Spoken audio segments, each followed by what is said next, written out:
Yes, sir. Yes, sir.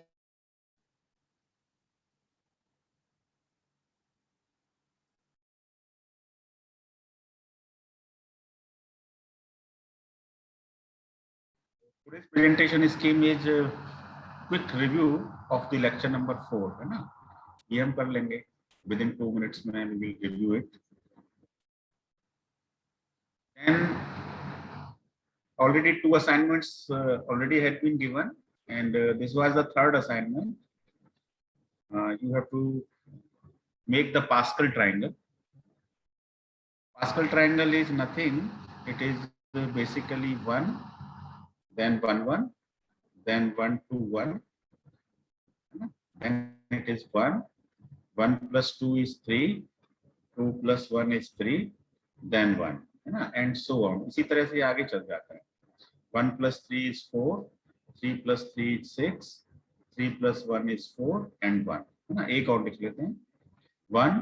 1 plus 4 5. 4 plus 6 10. 6 plus 4 10. 4 plus 1 5. Then it is 1. So this is the Pascal triangle. तो कल मैंने जो भेजा था व्हाट्सएप पे उसमें हो सकता है कि ये वाली लाइन रह गई होगी, है ना? ये मैंने लाइन जो है शायद उसमें छूट गई होगी. तो पास्कल ट्रायंगल में ये भी इनबिल्ट होती है ना? ये भी होती है. तो ये बेसिकली ये जो वैल्यूज हैं हर एक वैल्यू अपने लेफ्ट और राइट टर्म्स का टोटल होती है इस पास्कल ट्रायंगल, है ना? जैसे ये 10 है तो ये 4 और 6 का टोटल है, लाइक दैट. 4 और 1 का टोटल 5. तो ये बेसिकली होता ये है कि जैसे यदि आप फर्स्ट लाइन पर हैं, है ना? जैसे आप फर्स्ट लाइन पर हैं 1, तो इसका मतलब ये आपका 1C0 है. It is the combination of 1C0. NCR जो होता है ना, कॉम्बिनेशन. एक एनसीआर होता है, एक एनपीआर होता है, परम्यूटेशन. पढ़े होंगे आपने 10th मैथमेटिक्स में. तो दिस इज 1C0. यदि आप फर्स्ट नंबर लाइन पर हैं, है ना, तो n की वैल्यू 1 है उस केस में और r की वैल्यू 0 है.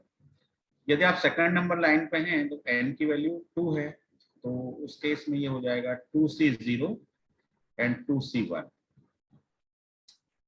2C0 नहीं, n की वैल्यू पहले तो केस में 0 कंसीडर करेंगे तब आएगा. So it is 0C0 basically, और 1 करने से ये होगा 1C0 1C1. फैक्टोरियल 0 भी एक तरह से 1 ही है. 1C0 भी 1 होता है और 1C1 भी 1 होता है, तभी तो ये फिगर आएगी. यदि n की वैल्यू हम 2 करेंगे थर्ड लाइन में, then it is 2C0 2C1 then 2C2. तो 2C0 is 1, 2C0 is 1 and 2C1 is 2 and 2C2 is again 1.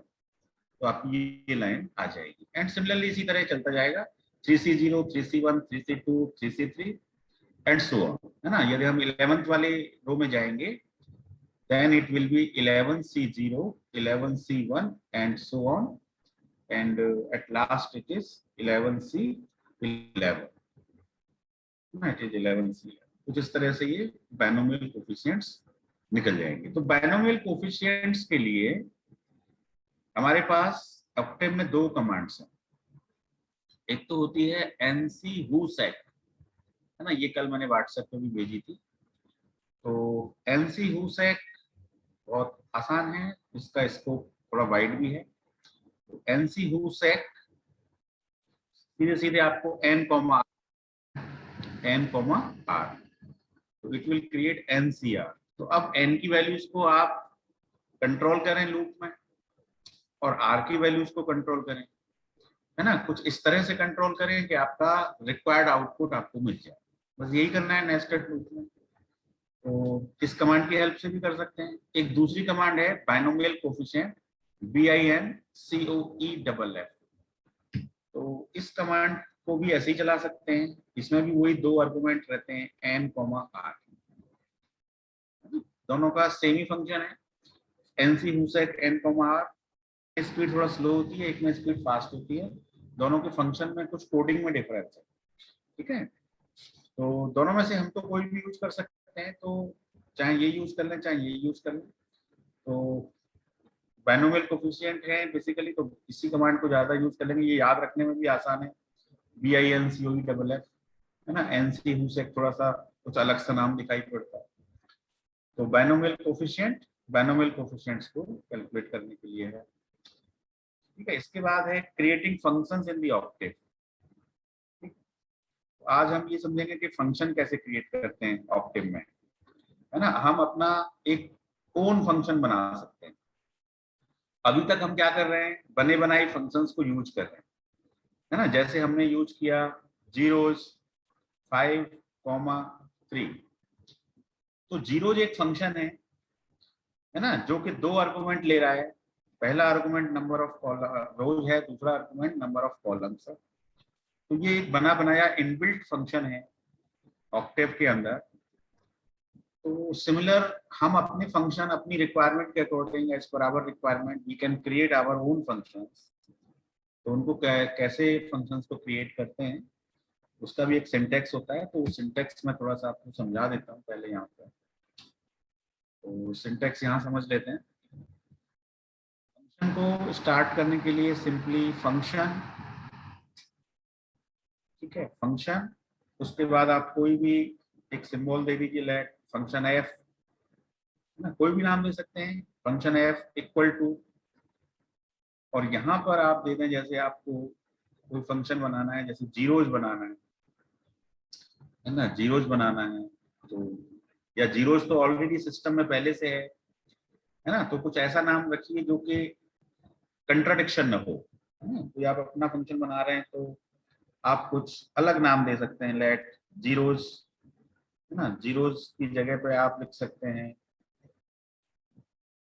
Z, है ना, ई, या आप ऐसे लिख दीजिए ZERO01, let 01 is your function name. और इसके जो भी आर्गुमेंट्स हैं, है ना, तो आर्गुमेंट्स आप दे सकते हैं A, B, C, D, like that. कितने भी आर्गुमेंट आप दे सकते हैं, जितने आर्गुमेंट्स की आपकी रिक्वायरमेंट है, 1, 2 जो भी हैं। तो basically this is the function name, this is the function name.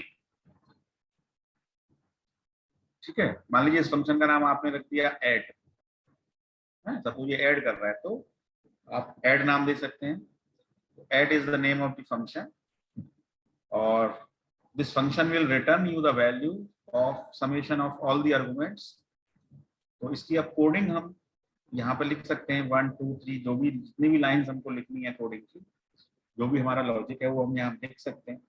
Suppose मैंने लिख दिया f equal to A plus B plus C, ठीक है, ये मैंने लिख दिया। या मैंने लिख दिया कुछ इसकी जगह पे, मान लो f equal to A square plus B square plus C square, तो इन तीनों के स्क्वायर करके वो f में स्टोर हो जाएगा। Then I will end the function. So this is the function definition. Function will start with the keyword function.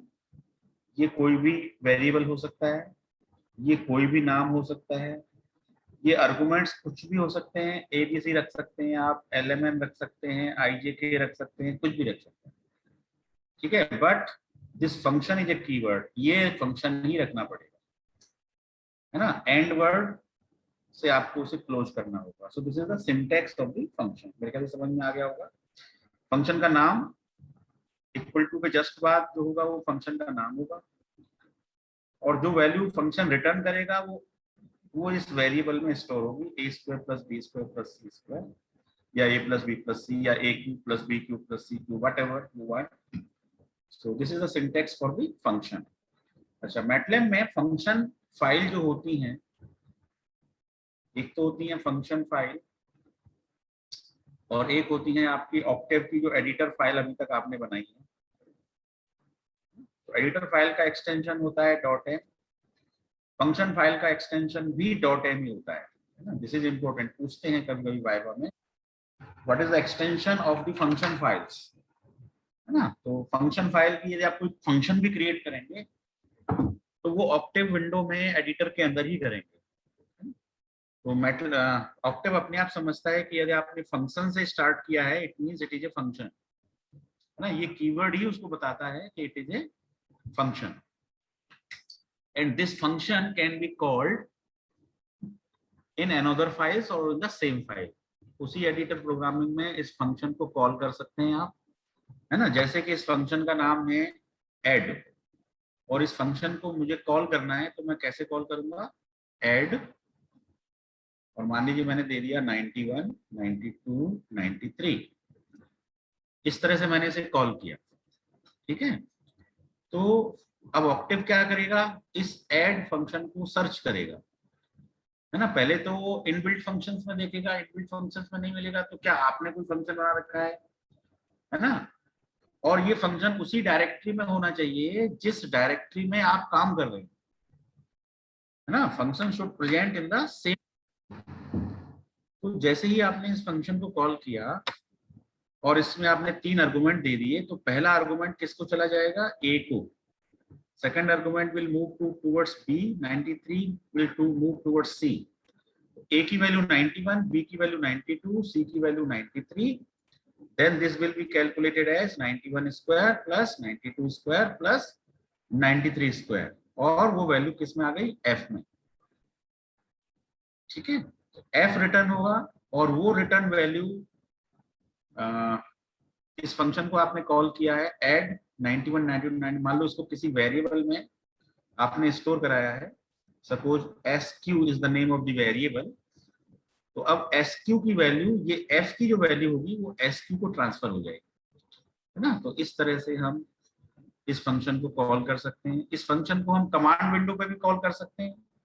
मान लो कमांड विंडो पे हमने लिख दिया 1, 2, 3, ठीक है। अब हमने वेरिएबल तो दिया नहीं, जैसे हमने यहाँ SQ वेरिएबल दे दिया, अभी हमने वेरिएबल दिया नहीं, तो मैटलैब बाय डिफॉल्ट एक वेरिएबल बनाता है answer. Then answer will be क्या हो जाएगा, 1 square plus 2 square plus 3 square. तो उसकी जो भी वैल्यू आएगी मेरे ख्याल से कितनी हो जाएगी, 14 हो जाएगी। 1 square plus 2 square plus 3 square, so it answer will B 14। तो इस तरह से हम फंक्शन बना सकते हैं। कोई डाउट तो नहीं फंक्शन में, सिंटैक्स में क्लियर है। 2-3 चीजें मेन समझने की हैं केवल, है ना। एक तो फंक्शन कीवर्ड इंपॉर्टेंट है, यदि आपने फंक्शन की जगह कुछ और वर्ड लिखा तो फिर फंक्शन नहीं बनेगा, है ना, उसमें एरर आएगी आपकी, then it will show you the error. So important thing is this keyword. This keyword is important. ये कुछ भी रखिए आपके ऊपर है, ये नाम आपका अपना है, जो भी नाम आप देना चाहते हैं। ये आर्गुमेंट्स आप किसी भी नाम से दे सकते हैं, ABC, LMN जो भी आपको देना है। और यहाँ आप कोडिंग कर सकते हैं फंक्शन की, जैसे ही आप कोडिंग करेंगे उसी तरह के आंसर्स आपको मिलते चले जाएंगे। And this function can be repeatedly called, ठीक है। तो जब किसी प्रोग्राम में हमें किसी काम को बार बार कराने की जरूरत होती है ना, तो हम उसके लिए फंक्शन बना सकते हैं और उस फंक्शन को as per the requirement call कर सकते हैं, है ना। और इस फंक्शन के अंदर यदि आपको कोई लूप लगाना है तो आप लूप भी लगा सकते हैं, कुछ भी कर सकते हैं। All the coding can be done inside this function. There can be loop inside the function, if else conditions, switch case statements, जितनी भी कोडिंग के सिंटैक्स हैं they all can be present in a function if it is required। ठीक है, तो अब मैं इसको वापस जा रहा हूँ, फंक्शन पे काफी डिस्कशन हो चुका है हमारा। तो ये क्रिएटिंग फंक्शन वाला काम आप लोग करिएगा, इसको सेल्फ करिए, है ना। सिंटैक्स मैंने बता दिया, इसको एज ए प्रैक्टिस के तौर पे करिएगा। It is not an assignment, it is just practice, है ना। प्रैक्टिस करके एक फंक्शन बनाइएगा और उस फंक्शन की जो कोडिंग और आउटपुट होगा वो आप मुझे भेजिएगा व्हाट्सएप पर, है ना। व्हाट्सएप पे भेज दीजिएगा, क्योंकि ये प्रैक्टिस है, it is not an assignment. कोई भी फंक्शन, हाँ, कोई भी एक फंक्शन अपनी तरफ से सोचिएगा, बनाइएगा, उसका आउटपुट निकालिएगा। चाहे वो प्रोडक्ट का हो सकता है, सम का हो सकता है, सब्ट्रैक्शन का हो सकता है, स्क्वायर रूट निकालने का हो सकता है, फैक्टोरियल निकालने का हो सकता है, किसी भी जो भी आपके दिमाग में आए, तो एक फंक्शन बना के मुझे भेजिए, प्रैक्टिस। उसके बाद फैक्टोरियल, तो ऑक्टेव में फैक्टोरियल निकालेंगे, जरा सा कर लेंगे इसको। इसके बाद है plotting of the circle through it's Cartesian coordinates, है ना। तो पोलर कोऑर्डिनेट्स की हेल्प से तो हम कर चुके हैं पिछली क्लासेस में, in this class we will plot the circle with the help of Cartesian coordinates. ठीक है, तो कार्टेशियन कोऑर्डिनेट्स में सर्किल की जो जनरल इक्वेशन होती है हम उसी का यूज करेंगे। तो मैं जरा सा इसकी इंक क्लियर कर लूं पहले। तो कार्टेशियन कोऑर्डिनेट्स में सर्किल है हमारे पास, सर्किल की एक रेडियस है r, है ना, ये इसके मान लो ये ओरिजिन है या h के है जो भी है, यदि ओरिजिन है then the equation will be x square plus y square equal to r square. ठीक है, तो यहां से x और y यदि हमें कैलकुलेट करने हैं तो हम क्या कर सकते हैं, y square equal to r square minus x square, so y will be under root of r square minus x square. तो y के लिए हमारे पास ये फॉर्मूला मिल जाता है with the help of this equation. तो देखो हम कोडिंग क्या करेंगे, we will start clear all, then we will do CLC। ठीक है, और उसके बाद हम क्या करेंगे x। अब देखो x हमारा कहां से कहां तक वेरी होता है ये देखें। ठीक है, देखो इस पॉइंट के कोऑर्डिनेट्स क्या हैं r, 0, और इस पॉइंट के कोऑर्डिनेट्स क्या हैं -r, 0, -r, 0, ये ओरिजिन है। So this point is -r0, this point is r0, this point is 0r, and this point is 0 -r। नहीं, मैंने एक 4 जनरल पॉइंट ले लिया। तो मैं ये देखूं कि जो x कोऑर्डिनेट की वैल्यू है it is changing from -r to +r। ठीक है, देखो x कोऑर्डिनेट की वैल्यू सर्किल के लिए कहां से कहां तक चेंज हो रही है। ठीक है, इस पॉइंट के लिए तो -r है। ठीक है, इस पॉइंट के लिए x कोऑर्डिनेट की वैल्यू 0 है, इस पॉइंट के लिए +r है, इस पॉइंट के लिए भी x कोऑर्डिनेट की वैल्यू 0 है। ठीक है, इस पॉइंट के लिए x कोऑर्डिनेट की वैल्यू क्या है जरा बताओ, इन दोनों के बीच में मतलब -r और 0 के बीच में कोई ना कोई वैल्यू तो है ना। तो हर वैल्यू किसी न किसी पॉइंट के लिए है। तो x की value, x is changing from -r to +r। तो मैं क्या करूंगा, एक वेक्टर बनाऊंगा x equal to -r with a increment of, एक छोटा सा इंक्रीमेंट ले लूंगा 0.05 या 0.01 टू +r। ठीक है, और r को मैं कर दूंगा define. So let r equal to, मैंने डिफाइन कर दिया, let radius of the circle is 3। तो x की वैल्यू चेंज हो गई कहां से कहां तक, -3 से लेके +3 तक विथ एन इंक्रीमेंट ऑफ 0.01। ये 0.01 क्या है, इंक्रीमेंट। तो जरा बता सकते हो मुझे x के अंदर कितने पॉइंट्स मिल जाएंगे, इसके अंदर कितने एलिमेंट्स होंगे x वेक्टर के अंदर, -3 से +3 तक विथ एन इंक्रीमेंट ऑफ 0.01।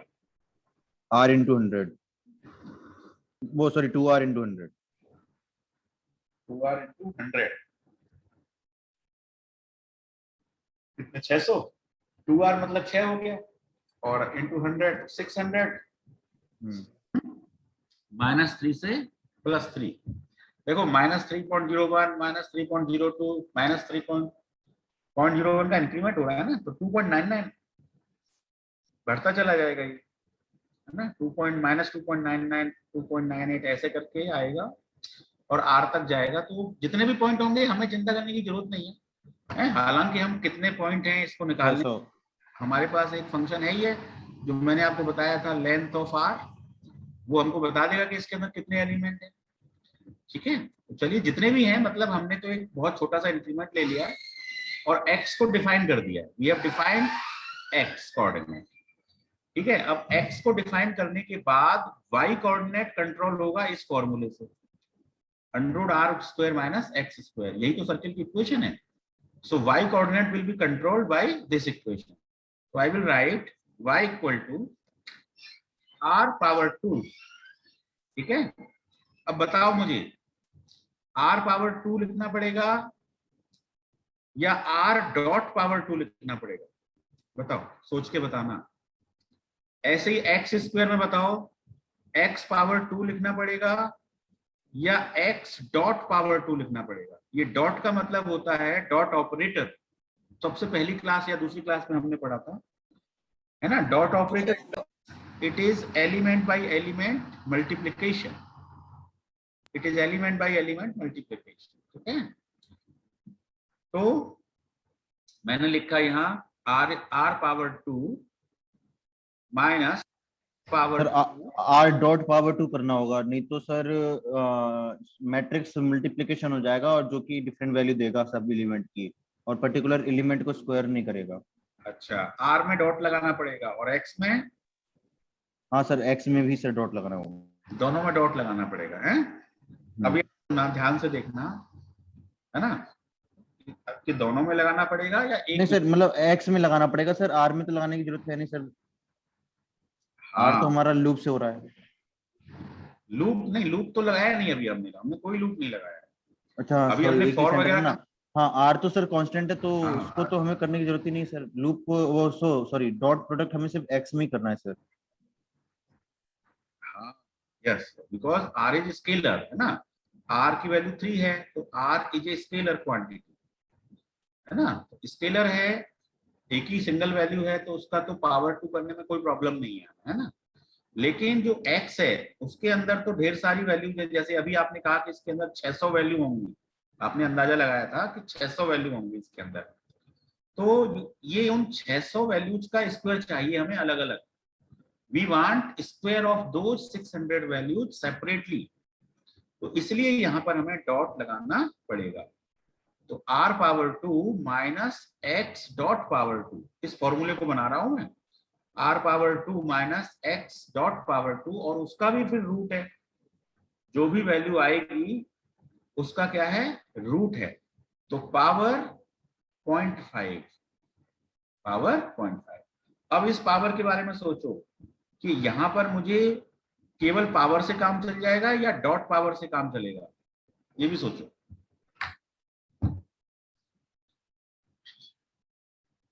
देखो, इस एक्स स्क्वायर के अंदर 600 वैल्यूज हैं, कितनी वैल्यूज हैं इसमें, 600 वैल्यूज हैं। ये आर स्क्वायर एक सिंगल वैल्यू है, ठीक है, एक सिंगल वैल्यू है, तो स्केलर में से वेक्टर घटने के बाद ये वाली टोटल जो ब्रैकेट के अंदर है ये अपने आप में 600 वैल्यू काउंट, 600 वैल्यू है अपने आप में, है ना। स्केलर में से जब वेक्टर घटता है तो तब भले ही ये सिंगल वैल्यू है, तब भी जो फाइनल आंसर आएगा वो 600 वैल्यूज का आंसर आएगा, और उन 600 वैल्यूज का स्क्वायर रूट होना है अलग अलग, उन 600 वैल्यूज का पावर 0.5 यानी कि स्क्वायर रूट होना है सेपरेटली, तो फिर आपको यहां पर भी डॉट लगाना पड़ेगा, ध्यान से समझना। तो डॉट मुझे x dot power 2 x square में भी लगाना पड़ेगा, और ये जो रूट निकल रहा है ये भी हर एलिमेंट का निकल रहा है, इसलिए यहां पर भी मुझे डॉट लगाना पड़ेगा, ठीक है। एक चीज मैं आपको ये समझा दूं, जैसे कि मान लो मेरे पास कोई वेक्टर है 3 माइनस मैंने लिखा 1:5, ठीक है, 3 माइनस 1:5, बताओ इसका क्या आंसर आएगा, 3 माइनस 1:5, ठीक है। देखो ये तो रेंज है 1 to 5, तो इसका आंसर है 1 2 3 4 5, ये एक मैट्रिक्स बन गया, और ये 3 स्केलर है। अब स्केलर में से जब ये मैट्रिक्स घटेगा तो 3 minus 1 2, 3 minus 2 1, 3 minus 3 0, 3 minus 4 -1, 3 minus 5 -2, ये एक मैट्रिक्स मिलेगा, ठीक है। तो देखो स्केलर में से जब वेक्टर माइनस हुआ तो आपको इतने एलिमेंट मिली, फिर इन एलिमेंटों पे आप कोई वर्किंग करना चाहते हैं, पावर करना चाहते हैं, तो आपको यहाँ डॉट पावर लगाना पड़ेगा, तो वही काम यहाँ पे हो रहा है। आर स्क्वायर एक स्केलर है, उसमें से एक्स स्क्वायर एक वेक्टर है, आर स्क्वायर में से एक्स स्क्वायर जब माइनस हुआ तो आपको एक वेक्टर मिला, उस वेक्टर का फिर आप पावर करना चाह रहे हैं एलिमेंट वाइज, तो आपको डॉट पावर लगाना पड़ेगा। मेरे ख्याल से इस एग्जांपल से क्लियर हो गया होगा, है ना। तो y कंट्रोल हो गया, x भी कंट्रोल हो गया, y भी कंट्रोल हो गया, बस अब तो पॉइंट मिल गए, अब तो पॉइंट मिल गए ना। तो बस अब इन पॉइंटों को क्या कर सकते हैं, प्लॉट x, y। ऐसे प्लॉट करेंगे तो हमको क्या मिल जाना चाहिए, एक सर्किल मिल जाना चाहिए। चलिए मैं इसको जरा सा एक्सरसाइज करके दिखा देता हूँ आपको, है ना। ऑक्टेव विंडो पे जा रहा हूँ मैं फिलहाल, या पहले हम थोड़े से पॉइंट कवर कर लें आज के। प्लॉटिंग ऑफ सर्किल तक तो हो ही गया है, उसके बाद mathematical modelling of the mass है, ये करेंगे हम आज। स्पिन करेंगे, डैम्पर करेंगे, टोटल सिस्टम करेंगे, और यदि समय बचता है तो solution of the differential equation भी करेंगे। ठीक है, तो चलिए, now I am sharing the Octave.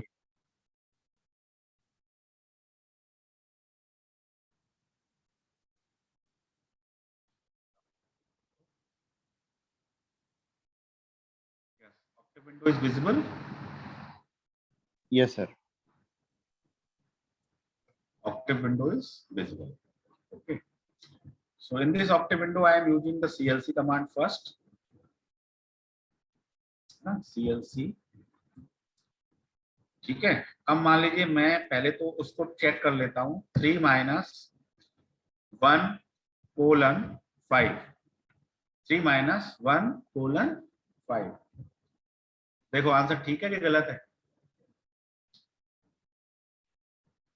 Sir minus में तो वैल्यू आई नहीं रही, -2 होना चाहिए जो एंड में, और -1 होना चाहिए।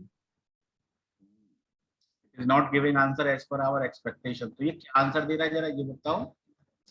देखो 2 3 4 5 है, 3 में से 1 घटा रहा है पहले 2, और 2 कोलन 5 का मतलब 2 से 5 की रेंज, ये ऐसे दे रहा है आपको।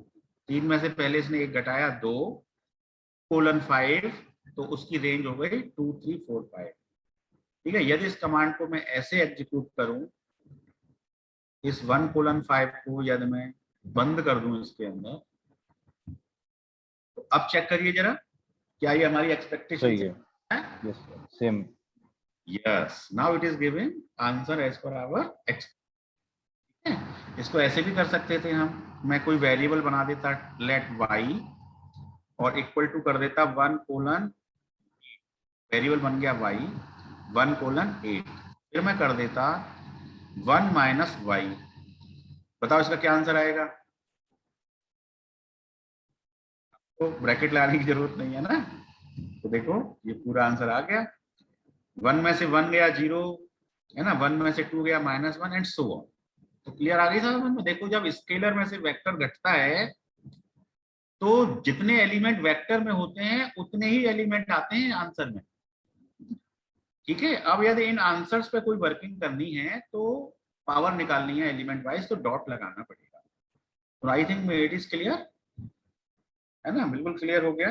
तो अब हम सर्किल वाली हैं और हम पहुंच जाते हैं एडिटर में।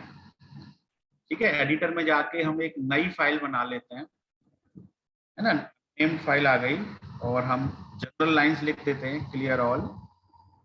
उसके बाद हम लिख देते हैं CLC, और उसके बाद हम रेडियस डिफाइन कर देते हैं, लेट रेडियस इक्वल टू 3। ठीक है, उसके बाद हम x कोऑर्डिनेट डिफाइन कर देते हैं। तो x कोऑर्डिनेट हमारा चेंज होगा -r से लेके +r तक, है ना, 0.01 के इंक्रीमेंट से प्लस, -r से लेके +r तक मेरे पॉइंट्स चेंज होंगे। अब सर्किल पे कोई पॉइंट नहीं होगा इसके आउटर रीजन में। This is the total region for the x coordinate, -r to +r। ठीक है, एंटर मार दिया, -r to +r, राइट। अब हमने y कोऑर्डिनेट लिखा, तो y इक्वल टू क्या है, r² - x², r पावर 2, ठीक है, माइनस, उसके बाद में x पावर 2। अब चूंकि x एक वेक्टर है और हमें एलिमेंट बाय एलिमेंट ऑपरेशन करनी है, so that's why it will be x dot power 2, इसको ब्रैकेट में क्लोज कर देते हैं, r² - x² को क्लोज कर दिया। क्लोज करने के बाद फिर इसका स्क्वायर रूट करना है, तो डॉट पावर 0.5, ये हमारा डॉट पावर 0.5 होगा, ये y आ गया हमारे पास। अब इन दोनों को हमें क्या करना है, प्लॉट करना है, प्लॉट x, y, प्लॉट।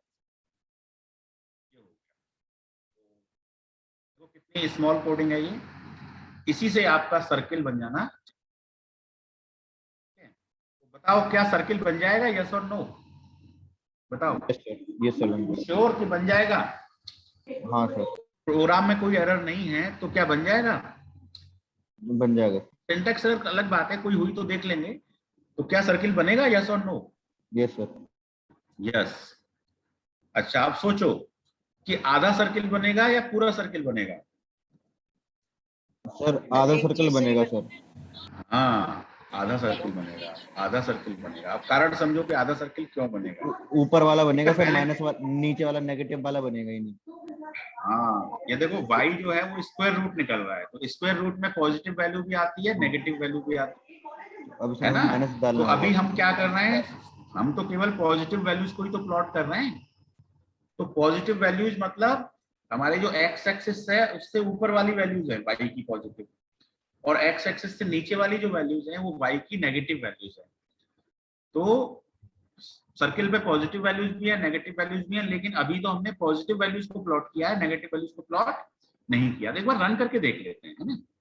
तो सेव फाइल एंड रन, और इस फाइल का नाम दे देते हैं हम, let the name of this file is circle demo, circle demo, name of the file is circle demo.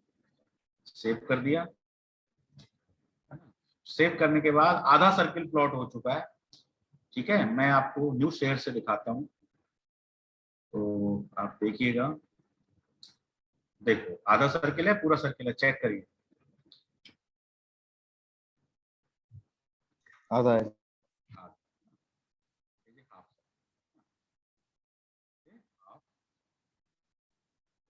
मैं अब स्टॉप शेयर कर देता हूं और मैं दोबारा से ऑक्टेव विंडो में हूं। ठीक है, ऑक्टेव विंडो में मैं आ गया, मैंने इसे शेयर कर लिया। ठीक है, अब हम कमांड विंडो का आउटपुट देखते हैं, क्योंकि हमने प्रोग्राम तो रन कर ही दिया था। तो सर कमांड हेलो। आउटपुट आया होगा, एक तो आर आया होगा और फिर एक्स की वैल्यूज आई होंगी, वाई की वैल्यूज भी आई होंगी। तो let check on the command window. ये देखिए कितनी वैल्यूज आई हैं, 601 आएंगी। हाँ हेलो। 600, क्योंकि वो जीओ भी इंक्लूड है ना उसमें। बिल्कुल सही है। तो देखो x में भी 601, y में भी 601, यहां से शुरू है r equal to 3, x equal to, ये वैल्यूज x की हैं, -3 से शुरू हो रही है। देखो 0.01 का इंक्रीमेंट, -2.99, -2.98 एंड सो ऑन, और ये लास्ट में जाके +3 पे रुकी होंगी। जो लास्ट वैल्यू होगी वो +3 होगी। ये देखिए +3, और +3 से पहले 2.99, 2.98। उसी तरह y की वैल्यूज ये फॉर्मूला से कैलकुलेट हो गई, है ना, ये भी 601 वैल्यूज आ गई। अब इन 601 वैल्यूज को जब हमने प्लॉट कर दिया तो हमें आधा सर्किल मिल गया। ठीक है, अब हमें एडिटर प्रोग्रामिंग में जाना है और हमें पूरा सर्किल प्लॉट करना है। तो हम क्या करेंगे, x, y में प्लॉट हो गया, x, -y। ठीक है, पहला प्लॉट x और y में, और दूसरा प्लॉट x और -y में। ठीक है, वैल्यूज तो वही रहेंगी, केवल उसमें माइनस का साइन होगा। तो y की जगह हमने क्या कर दिया, -y कर दिया। तो देखो 601 पॉइंट यहाँ प्रिंट होंगे, प्लॉट होंगे, और 601 पॉइंट यहाँ प्लॉट होंगे। तो 601 और 601 यानी कि 1202 पॉइंट आपके प्लॉट हो जाएंगे, और आपको फुल सर्किल बन जाएगा, your full circle will be there. तो चलिए इसको रन करके देखते हैं। सेफ। हेलो। हेलो हाँ बोलिए। सर। हाँ सर यस। ये पूछना, जो आपने y की इक्वेशन लिखी है सर, पावर ऑपरेटर के पहले डॉट क्यों लगाया है? आपने क्वेश्चन क्या कहा, क्या हम, मुझे अपने क्या चाहिए इक्वेशन, क्या फिर से बोलिए क्वेश्चन। सर जो y की इक्वेशन लिखी है, r square minus x square, हाँ हाँ हाँ हाँ लिखी है। सर यहाँ डॉट क्यों लगाया सर? x के पहले, x के बाद भी लगाया और ब्रैकेट के बाद भी लगाया, फिर से बता दीजिए एक बार। अच्छा डॉट क्यों लगाया है, डॉट ऑपरेटर क्यों लगाया है, ठीक है, इसको मैं बताता हूँ कमांड विंडो पे जाके, है ना। अभी बताता हूँ, पहले मैं एक बार इसे रन कर लूँ, है ना, और आपको ये दिखा दूं कि फुल सर्किल इज कमिंग। तो देखो मैंने इसे रन कर दिया है और फुल सर्किल मेरे सामने आ चुका है। और मैं आपको इसे शो करता हूँ न्यू शेयर से, और ये मैंने फिगर 1 आपको शेयर कर दी। चेक करिए, full circle is coming, full yes circle sir. है ना। एक्स, सर अब एक क्वेश्चन है सर मुझे। हाँ हाँ बोलिए।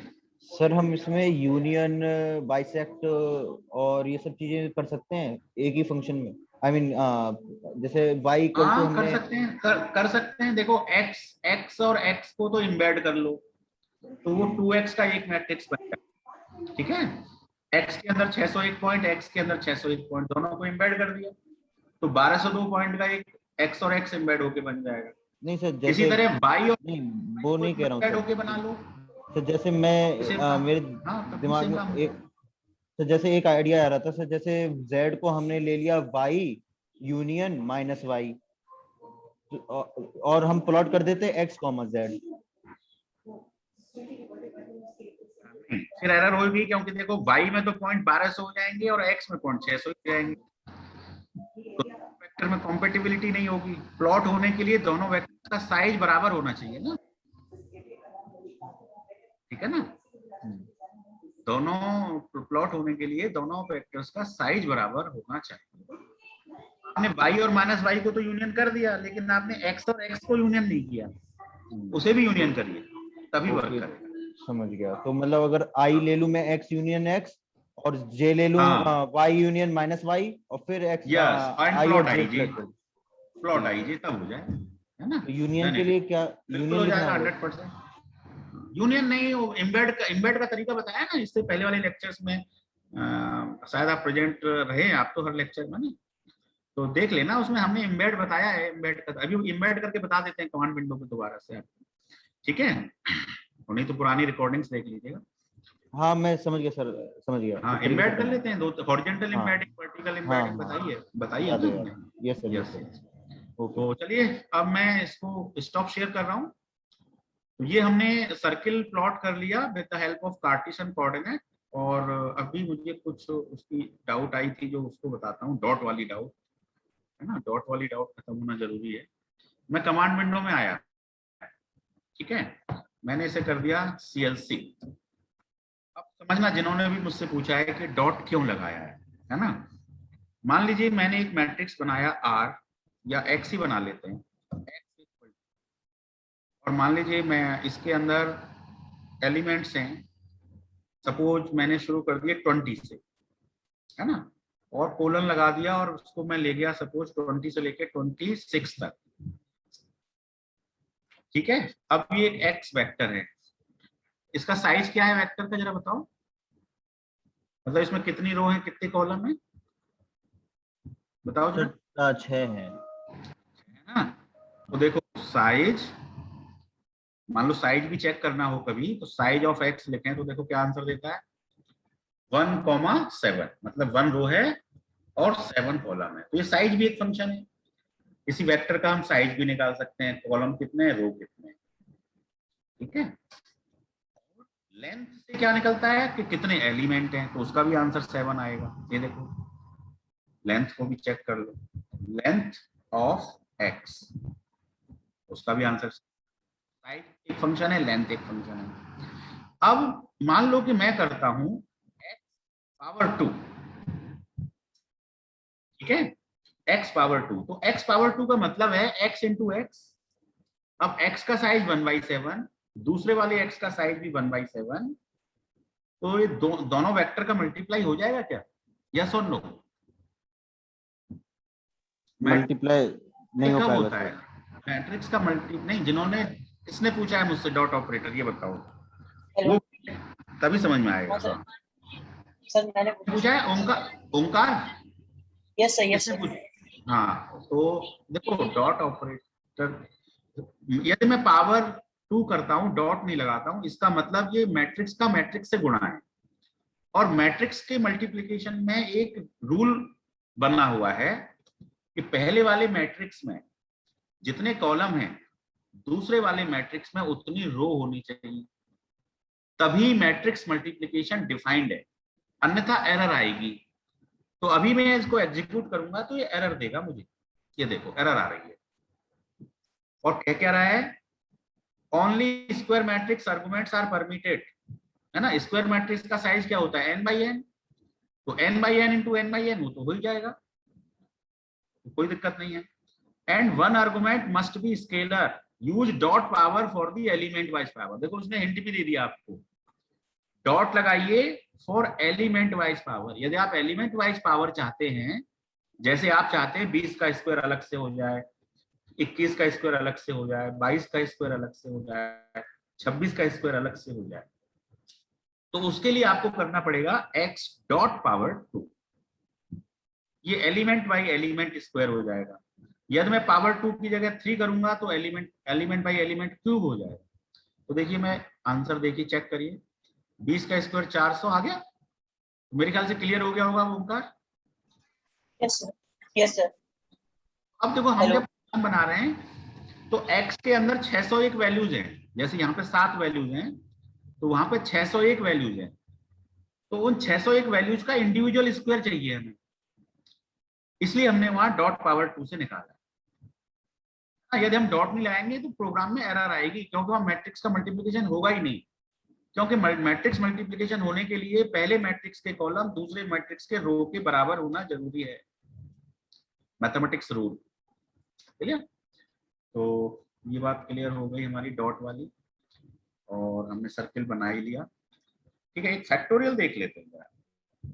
फैक्टोरियल, मान लो मैंने ऐसे लिखा फैक्टोरियल, ब्रैकेट में 5 कर दिया, ठीक है, तो बताओ कितना आंसर आना चाहिए?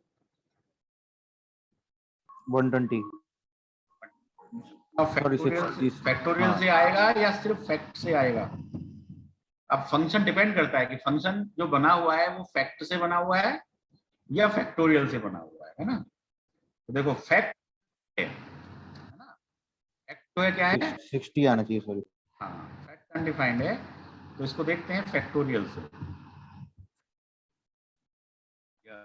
Answer is 120। तो फंक्शन का जो नाम है वो पूरा का पूरा फैक्टोरियल है। तो factorial 5 is 120, factorial 15 is 1.3 into 10 to the power 12, है ना, एंड सो ऑन। तो ये आपका फैक्टोरियल कभी आपको जरूरत पड़े, जैसे एनपीआर निकालना है, तो एनपीआर क्या होता है, एनसीआर इंटू फैक्टोरियल है ना, वहां से निकाल सकते हैं। तो ये फैक्टोरियल हमारा क्लियर हो गया है ना। मान लो हम फैक्टोरियल 150 निकालें, तो 5.71 into 10 to the power 262, ठीक है। मान लो फैक्टोरियल 1500 निकालें, है ना, बताओ आंसर क्यों नहीं आया? कैलकुलेट कर रहा है वो अभी। नहीं, कैलकुलेट तो कर चुका, वो आपने रोक दिया ना, वो सेमीकोलन सेमीकोलन लगाकर। हाँ, yes, semicolon is known as suppress operator, है ना। तो उसने आउटपुट को क्या कर दिया है, सप्रेस कर दिया है ना। अब मान लीजिए मैं बिना सेमीकोलन के करता हूं तो क्या कर रहा है, नॉट ए नंबर, मतलब इसकी रेंज से बाहर चला गया है ये फिलहाल।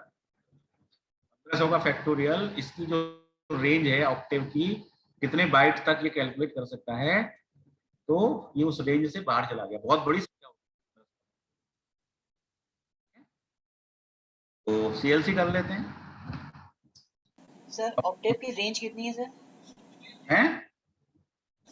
हाँ, 2 to the power 56 से लेके, है ना, 2 to the power minus 2 to the power 56 से लेके प्लस 2 to the power 56 तक ये रेंज होती है मैक्सिमम, है ना, राइट। Okay sir.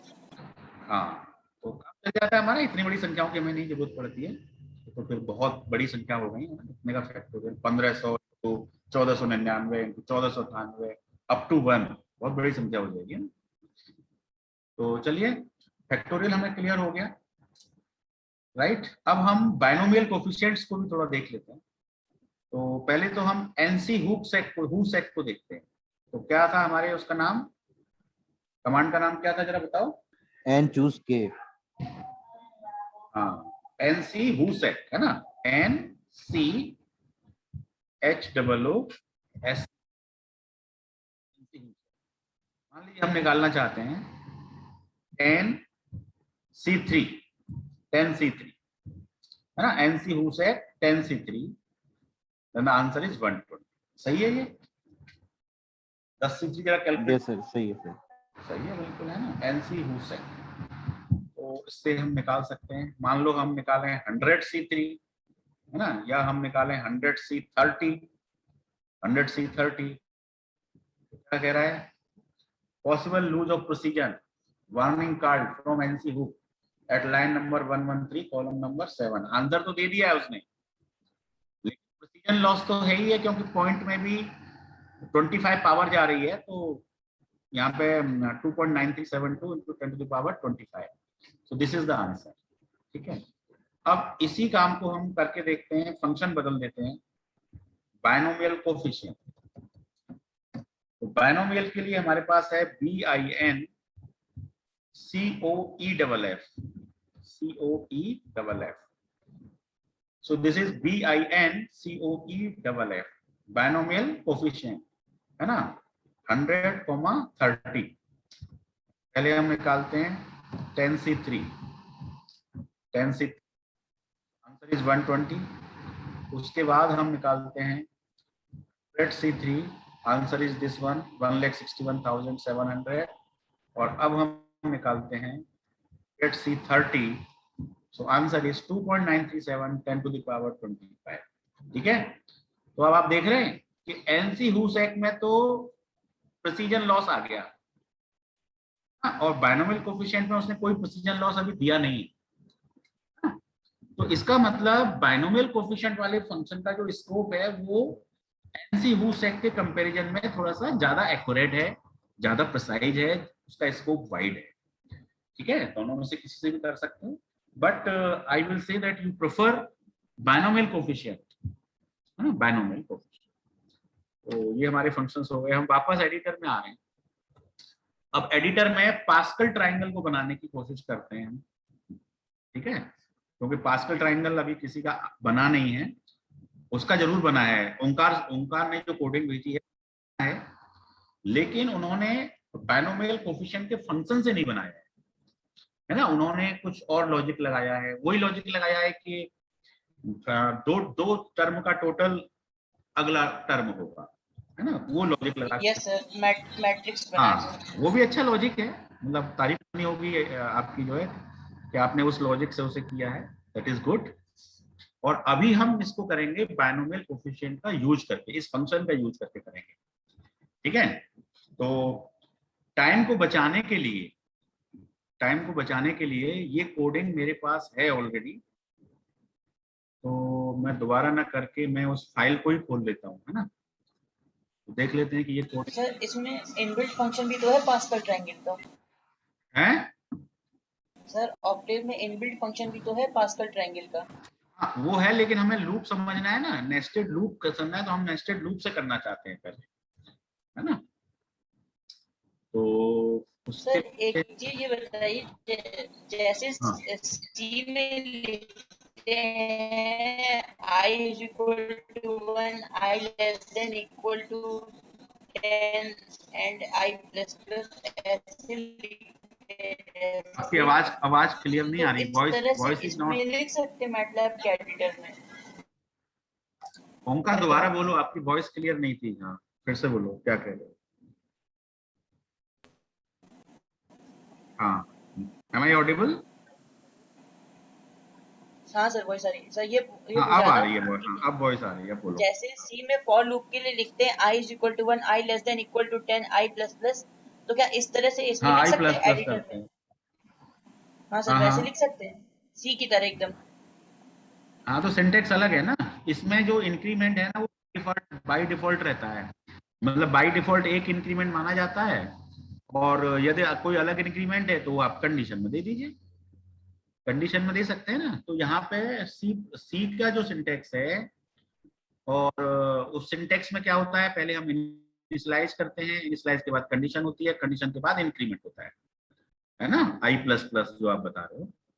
तो यहाँ ऑक्टेव और मैटलैब में सिंटेक्स डिफरेंट है ना, तो यहाँ इसी तरह से सिंटेक्स चलेगा, काम वही होता है बट सिंटेक्स इज डिफरेंट। तो चलिए मैं जरा सा बायनोमियल कोफिशिएंट वाला प्रोग्राम देखता हूँ कौन सा है। P9 को देखें, ये तो सर्किल वाला है ना। P11 देखिए, ये इलिप्स प्लॉट करने का है प्रोग्राम। है ना, इलिप्स प्लॉट कर सकते हैं आप इसी तरह। और ये वाला पैराबोला का है, प्लॉटिंग ऑफ द पैराबोला, है ना, प्लॉटिंग ऑफ द इलिप्स। और ये वाला प्रोग्राम है प्लॉटिंग ऑफ हाइपरबोला, और ये plotting of pascal triangle. Yes, तो देखो ये कोडिंग कर रखी है मैंने, इसको आप डायरेक्टली देख लो। क्लियर ऑन सीएलसी तो है ही है, ये मैंने रिमार्क दिया है, कमेंट दिया है, forming of the Pascal triangle. तो इसमें देखो लूप, नेस्टेड लूप है। तो for I equal to 0 to 10, I equal to 0 to 10। अब ये मैंने 0 to 10 क्यों चलाया है, क्योंकि पहली वाली जो रो है उसमें मुझे 0C0 यानी फैक्टोरियल 0 चाहिए, है ना, इसलिए मैंने 1 से स्टार्ट ना करके इस लूप को 0 से स्टार्ट किया है ना। तो 0:10, और फिर अंदर वाला जो लूप है वो 0 से I तक चल रहा है।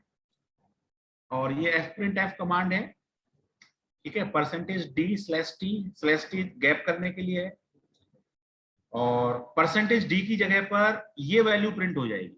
कौन सी वैल्यू, ये जो लिखी हुई है, बायनोमियल कोफिशिएंट i, j, ठीक है। तो देखो पहले i की वैल्यू कितनी है, 0, j की वैल्यू कितनी हो गई, 0 से 0, 0 से 0 मतलब 0, तो j की भी 0, तो ये हो गया 0,0, 0,0 मतलब फैक्टोरियल 0, तो फैक्टोरियल 0 का मतलब 1। तो हमारी पहली लाइन प्रिंट हो गई, अंदर का लूप बंद हो गया है, /n से अगली लाइन स्टार्ट हो गई, और बाहर वाले लूप का इंक्रीमेंट हो गया। अब i की वैल्यू 1 हो गई, ठीक है, i की वैल्यू 1 हो गई, j की वैल्यू 0 से लेके 1 यानी कि 0 और 1, ठीक है। तो अब i की वैल्यू 1, j की वैल्यू 0, 1 0 मतलब 1C0 प्रिंट होगा। फिर j की वैल्यू 1 हो गई तो 1C1 प्रिंट होगा, 1C0 1C1, ये लूप एंड हो जाएगा, नई लाइन आ जाएगी, i बढ़ करके 2 हो जाएगा, i की वैल्यू 2 हो गई, j की वैल्यू 0 से 2 यानी कि 0 1 2, अब j में 3 वैल्यू है, तो ये 2C0 2C1 2C2 प्रिंट करेगा। फिर नई लाइन आ जाएगी लूप बंद होने के बाद, फिर i की वैल्यू 3 हो जाएगी, फिर ये 0 to 3 यानी कि 3C0 3C1 3C2 and so on. तो इसी तरह से ये लूप चलता रहेगा, और लास्ट में जब वैल्यू जिस लाइन की भी आएगी उसी के हिसाब से ये कैलकुलेशंस हो जाएगा। तो देखो कितना आसान लूप है ये, है ना, बिल्कुल उसी तरह जैसे हमने कल के लूप्स किए थे, बिल्कुल उसी तरह है, केवल हमने यूज किया है बायनोमियल कोफिशिएंट i, j, है ना। अंदर वाला लूप भी उसी तरह चल रहा है 0 to I। तो चलो इसको जरा सा रन करके देखते हैं, let me run it, save file and run, ठीक है। तो रन, इसका कमांड विंडो पे आउटपुट आ गया है, देखो 1 1 1 1 2 1 1 3 3 1, है ना, बिल्कुल फिट आ रहा है, इट इज करेक्ट, है ना, बिल्कुल सही है। अब इसमें मान लो मैं थोड़ा सा चेंज करना चाहूं, तो चेंज क्या कर सकते हैं बताओ। अभी मैंने 0 to 10, सर इसमें कुल कितनी लाइनें आई हैं बताओ जरा, अभी 10 लाइन काउंट करो। ओ 11 0 to 10 11 होंगी, है ना, 1 2 3 4 5 6 7 8 9 10 11 लाइन्स हैं, है ना। तो यदि मुझे इसे जनरलाइज करना हो तो मैं इस 10 की जगह कर दूंगा n, है ना, n-1 भी कर सकता हूँ, है ना, जैसे 11 है तो 11 बार चले तो 0 to n-1, और मैं n के लिए इनपुट ले सकता हूँ n इक्वल, और ये इनपुट कमांड रन टाइम का इनपुट है ना, number of lines, number of rose, number of, तरह से मैं दे सकता हूँ।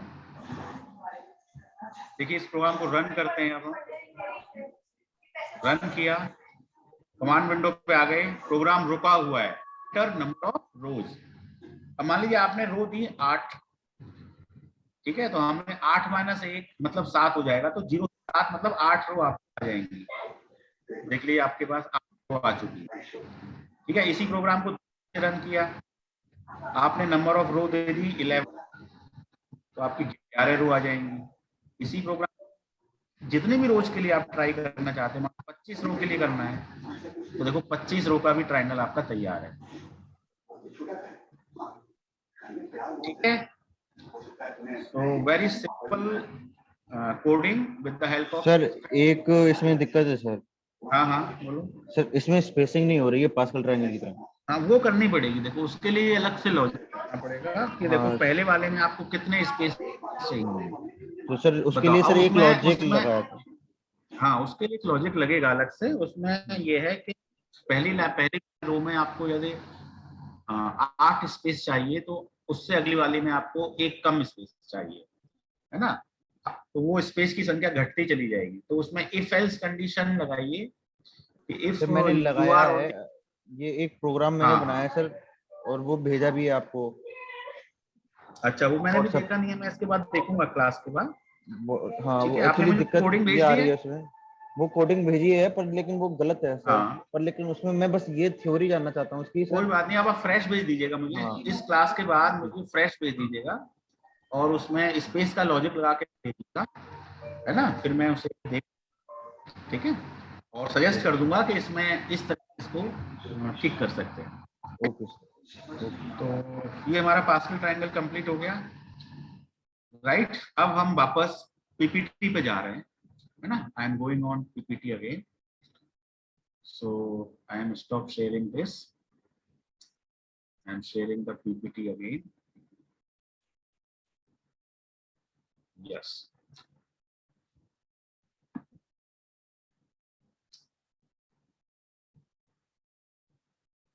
PPT again, right here, screen मैं हटा देता हूँ for the clarity.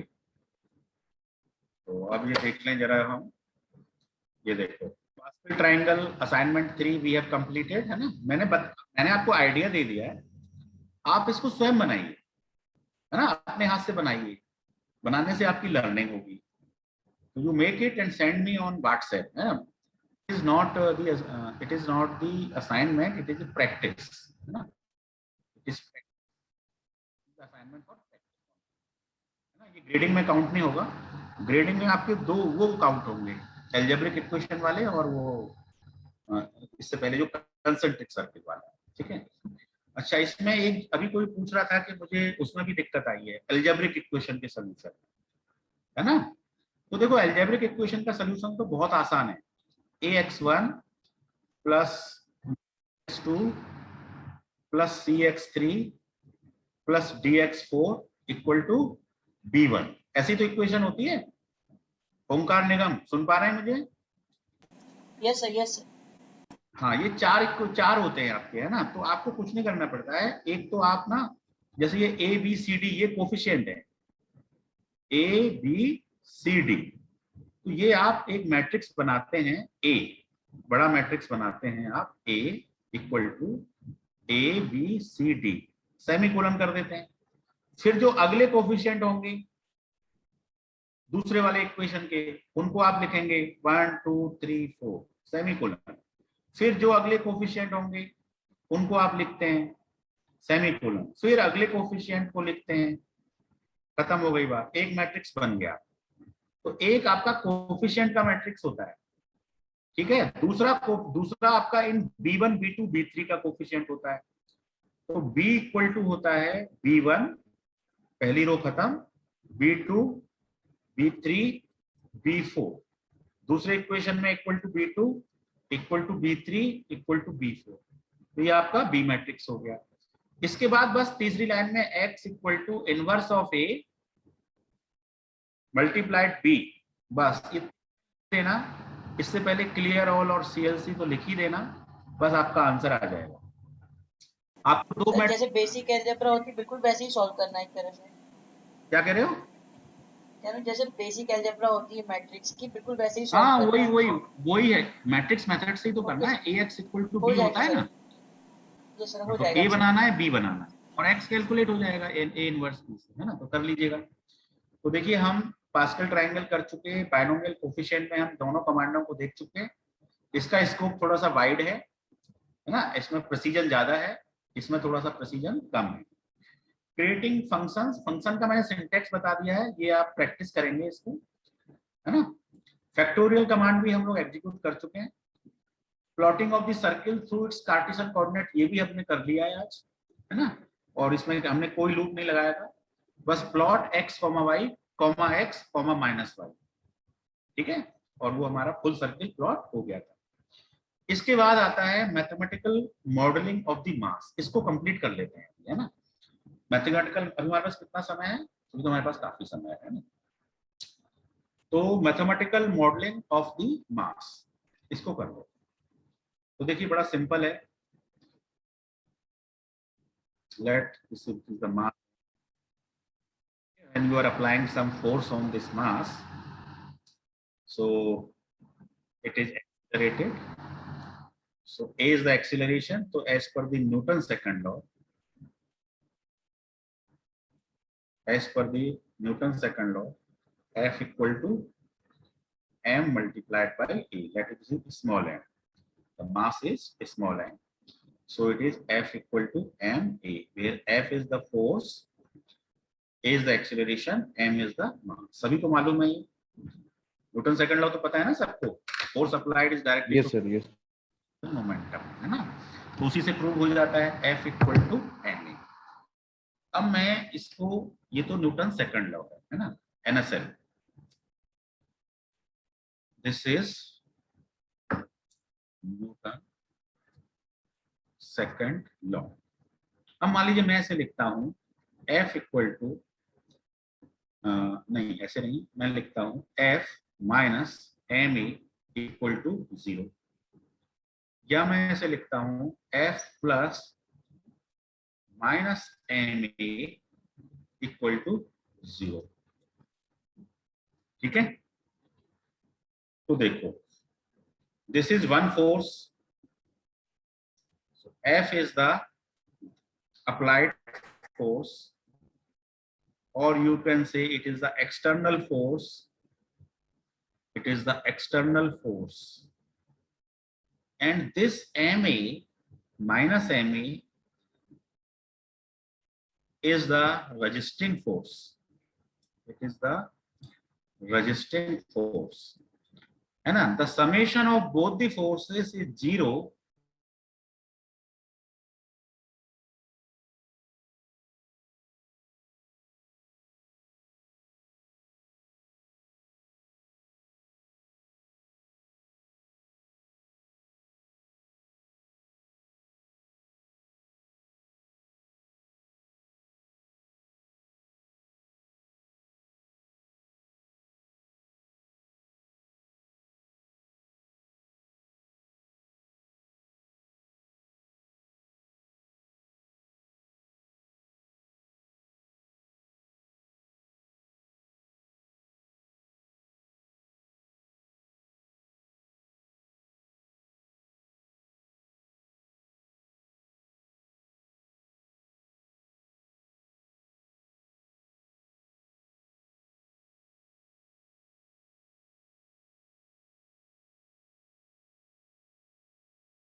Yes. Now am I audible?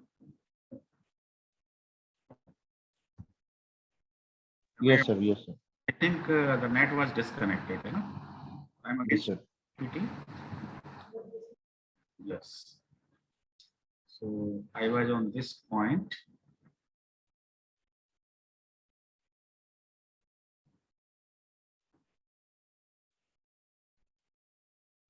Yes. So we were discussing. क्या पीपीटी फुल मोड में विजिबल है? Yes.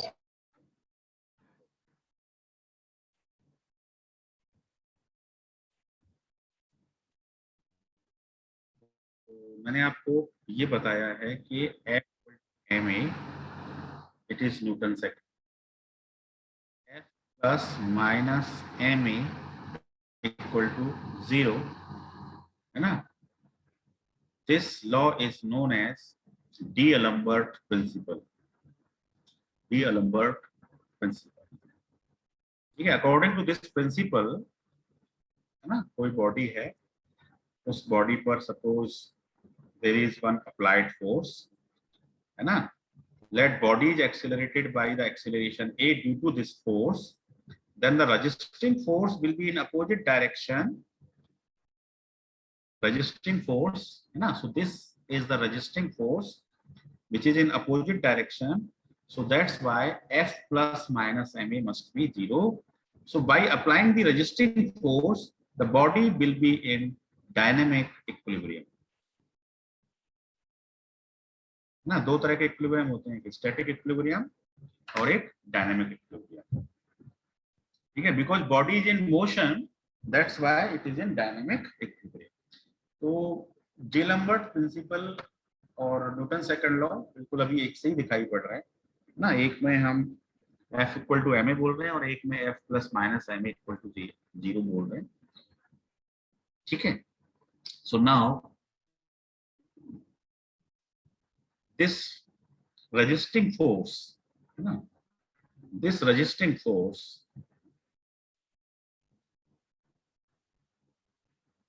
is given by ma, or you can say it is minus ma. So minus m,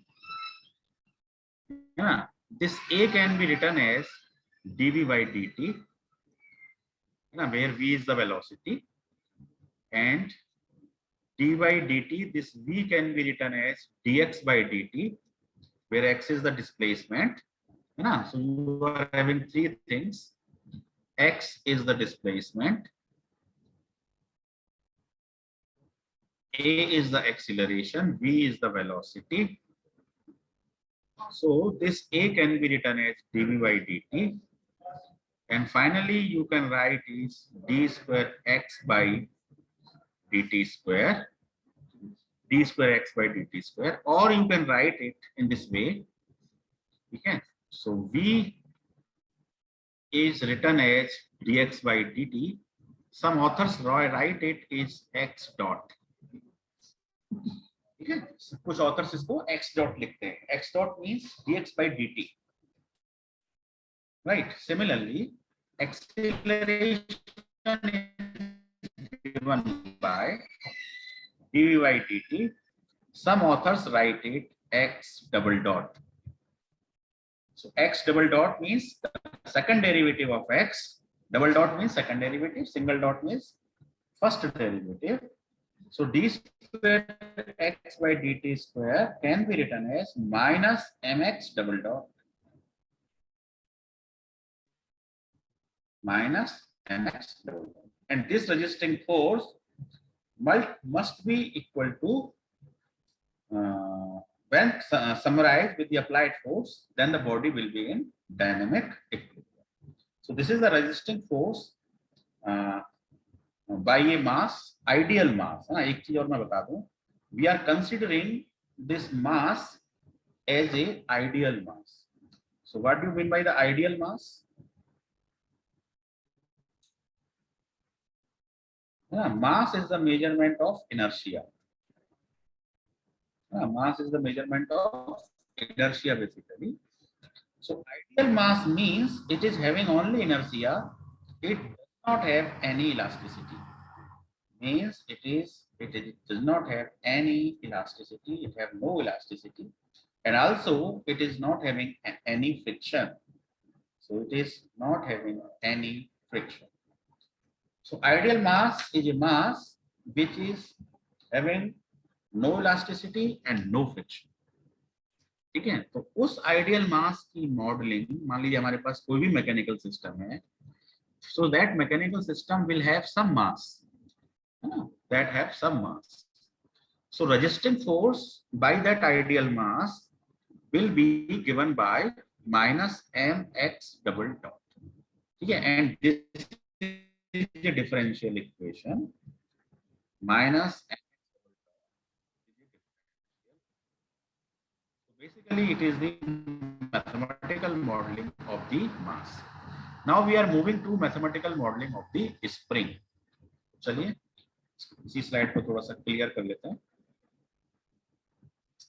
So सबसे पहले बात करते हैं spring. Spring is a elastic element. So it is an elastic element, and it is a ideal spring. Again we are considering ideal spring. So what do you mean by the ideal spring? Ideal spring means it is not having any mass. So it is weightless, it does not have any mass, and it does not have any friction. No mass, no friction. So it is an ideal spring. It is having only elasticity. So suppose this is a spring, and when we applied force on this spring, so the spring is having some stiffness. Let the stiffness of the spring is K, and by applying the force F, the displacement of this point is let x2, and displacement of this point is x1. So the net displacement is given by x2 minus x1 or x1 minus x2. So x equal to x2 minus x1. Okay. So this is the displacement. This is the force. The ratio of force and displacement. The ratio of force and displacement is defined as the stiffness of the spring. So what do you mean by the stiffness? It is the force per unit deflection. It is the force per unit displacement. Force per unit deflection is known as the stiffness of the spring. So F equal to Kx. F equal to Kx. Okay. So when the force is applied in x direction, then the resisting force by the spring is applied opposite to it. So the resisting force is basically F minus Kx equal to 0, or you can write F plus minus Kx equal to 0. So by the D'Alembert principle again, this elastic element will be in dynamic equilibrium when we applied a resisting force. So here the resisting force is given by minus Kx, where x is the displacement. Okay, मेरी आवाज आ रही है ना आपको? सुन पा रहे हैं आप मुझे सभी लोग? Yes, sir. गुड है ना. तो F equal to minus Kx. तो अभी रेजिस्टिंग फोर्स पर कंसंट्रेट करना है ना. मास के केस में रेजिस्टिंग फोर्स क्या है?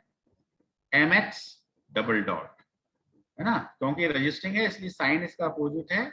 That's why I am writing it minus mx double dot. What is the resisting force in the case of spring?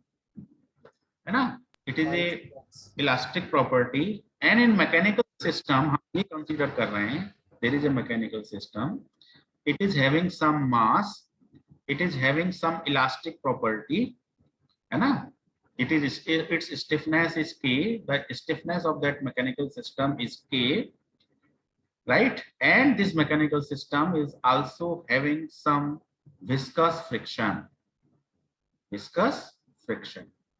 It is also having some friction property. So mathematical modeling of the spring, the resisting force is minus kx. Now we are on the mathematical modeling of damper. तो चलिए इसको भी मैं जरा clear कर लेता हूँ.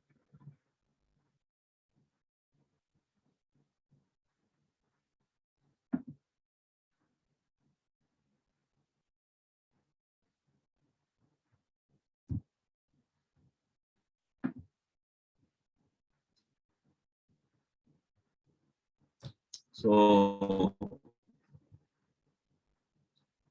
ठीक है, तो मास की बात हम कर चुके हैं, स्प्रिंग की बात हमारी हो चुकी है. It is ideal mass, it is ideal spring, and we are considering a ideal damper. What do you mean by ideal damper? Again, it is having no mass and no elasticity.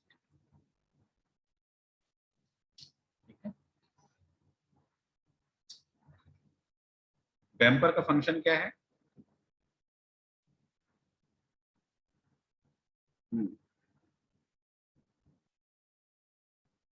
So damping force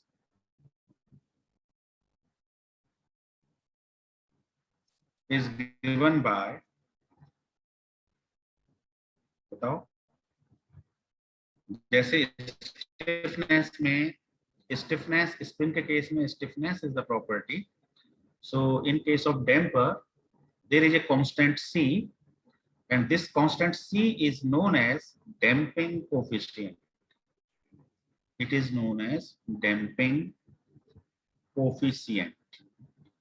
Okay.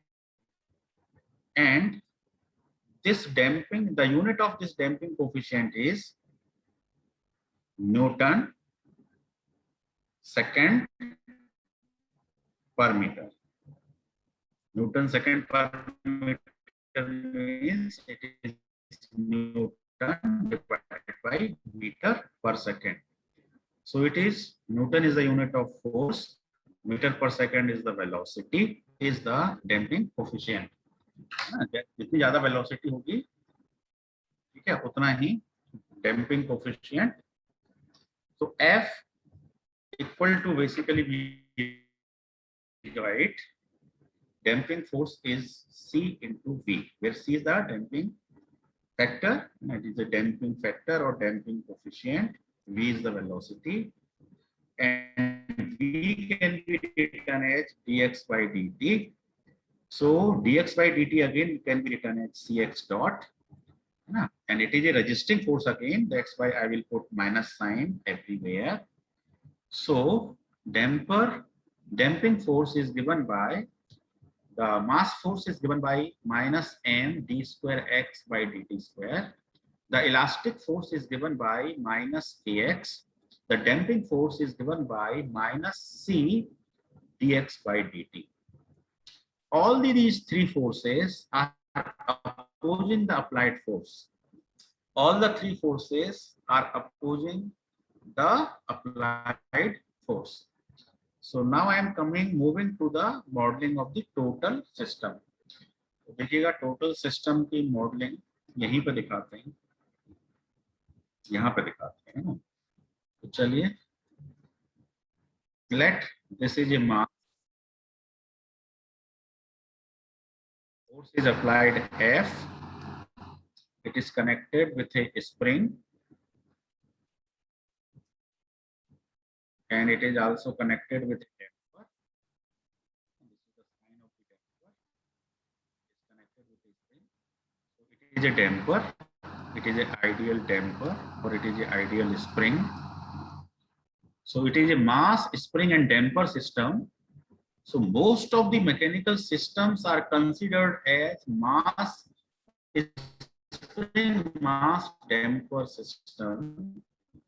Spring, mass, damper system.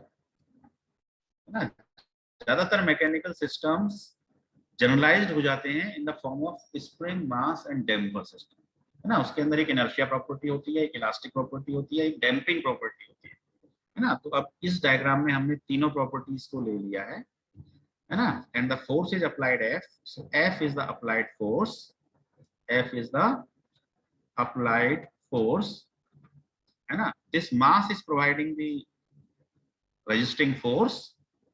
So resisting force by the mass is minus m d square x by dt square, है ना. So this is the resisting force by the mass, plus resisting force by the spring is minus kx. The resisting force by the damper is minus c dx by dt, you know, the damping coefficient is c. So these all three are the resisting force, and the applied force is F, and by the D'Alembert principle, the summation of applied force and the resisting force must be equal to 0 for the dynamic equilibrium.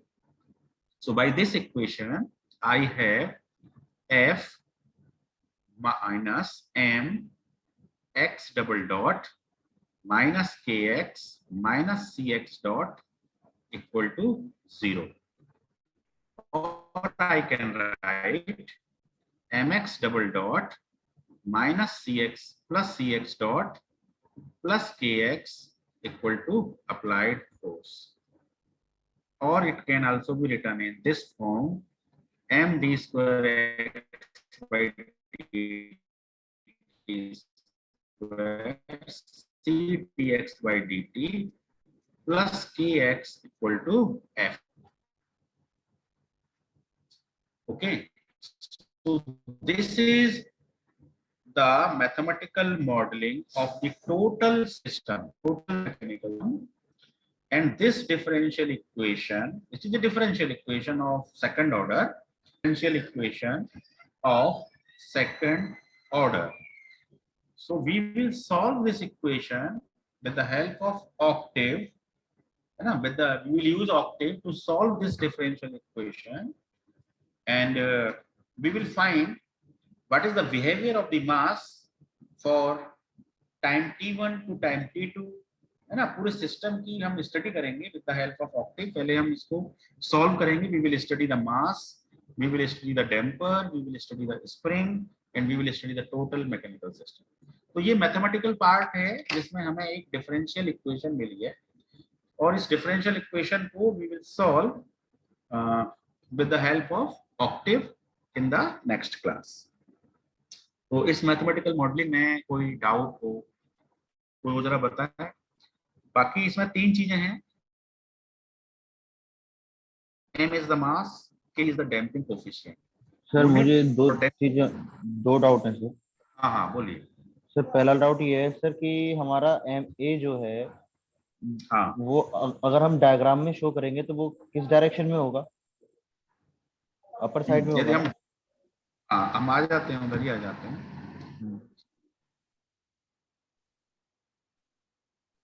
देखो मेरे पास ये मास है, ये इसका acceleration है.